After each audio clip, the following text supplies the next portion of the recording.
प्रधानमंत्री डॉक्टर मनमोहन सिंह आज कोलकाता में भारतीय संग्रहालय की 200वीं वर्षगांठ के मौके पर आयोजित समारोह में हुए शामिल। सन 1814 में स्थापित यह देश के सर्वश्रेष्ठ संग्रहालयों में से एक है।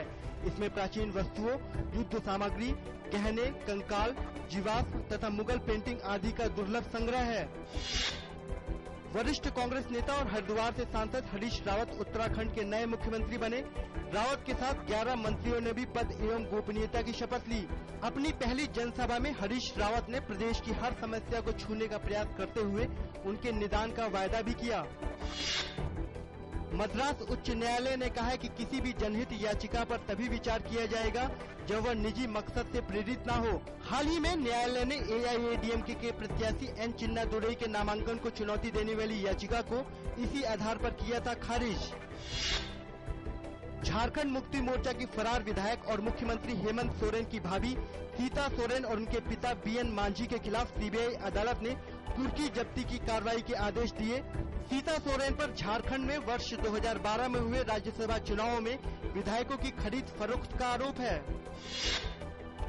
कांग्रेस और नेशनल कॉन्फ्रेंस के बीच टकराव की खबरों को विराम देते हुए जम्मू कश्मीर मंत्रिमंडल ने राज्य में 659 नई प्रशासनिक इकाइयों के गठन को मंजूरी दी।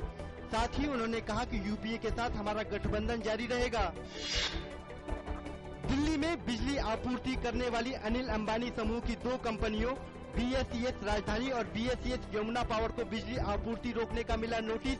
यह नोटिस सार्वजनिक क्षेत्र की बिजली उत्पादक कंपनी NTPC ने भुगतान संबंधी समस्याओं को लेकर दिया है।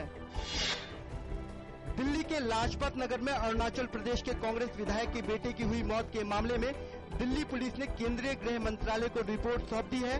गृह मंत्रालय को सौंपी गई रिपोर्ट में कहा गया है कि पुलिस ने इस सिलसिले में धारा 302 के तहत मामला दर्ज कर लिया है।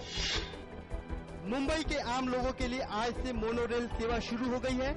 महाराष्ट्र के मुख्यमंत्री पृथ्वीराज चौहान ने कल इस सेवा की शुरुआत की थी।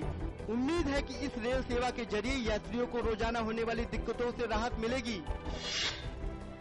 थाईलैंड में हिंसा और विपक्ष के चुनाव बहिष्कार के बीच आज मतदान जारी। मतदान के मद्देनजर राजधानी बैंकॉक में सेना की तैनाती बढ़ाई गई। चुनाव के दौरान राजधानी और इसके आसपास के इलाकों में सुरक्षा इंतजामों में 5000 अतिरिक्त सैनिकों को पहले ही तैनात किया गया। इंडोनेशिया के सुमात्रा द्वीप में सक्रिय एक ज्वालामुखी से निकल रहे गर्म पत्थर और राख की चपेट में आकर आसपास के गांवों में 14 लोग मारे गए। माउंट सिनाबुंग ज्वालामुखी शनिवार सुबह से ही धधक रहा है, जिसकी राख और पत्थर इसके दायरे में आने वाले 2 किलोमीटर के क्षेत्र में बरस रहे हैं। सीरिया मामलों पर संयुक्त राष्ट्र के विशेष दूत लखदर ब्राहिमी ने कहा कि दूसरे दौर की वार्ता में सीरिया सरकार और विपक्ष के बीच मतभेद दूर करने के प्रयास जारी रहेंगे। दोनों पक्षों के बीच पहले दौर की 8 दिन की प्रत्यक्ष वार्ता कल जिनेवा में बिना किसी ठोस नतीजे के संपन्न हो गई थी।